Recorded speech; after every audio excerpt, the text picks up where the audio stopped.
வணக்கம். நமது இந்து மதத்திலே தாமரை மலர் அதிக சிறப்பு வாய்ந்ததாக கருதப்படுகின்றது. லக்ஷ்மி தேவி, சரஸ்வதி தேவி போன்றோர் தாமரை மலரில் வீற்றிருப்பதை நாம் காண்கின்றோம். அதுபோலவே இறைவனை பற்றிய உவமைகளில் தாமரை போன்ற கண்கள், தாமரை போன்ற பாதங்கள் என்று வருவதும் பழமையாக இருக்கின்றது. தாமரை சத்தியம், மங்களம், அழகு போன்றவற்றின் அடையாளமாக இருக்கின்றது. இறைவனும் இத்தகைய தன்மையோடு இருப்பதனால் இறைவனுடன் இது ஒப்பிட்டு நோக்கப்படுகின்றது. சூரிய ஒளியை பார்த்ததும் தாமரைப்பூ மலர்வது போல எமது மனமும் ஞான ஒளியினால் விரிவடைகின்றது.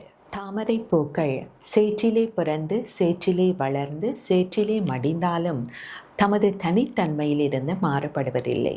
அதுபோலவே சூழ்நிலைகள் எப்படிப்பட்டதாக இருந்தாலும் நாம் எமது உள் அழகிலிருந்து மாறுபடக்கூடாது என்பதனை இது நினைவூட்டுகின்றது.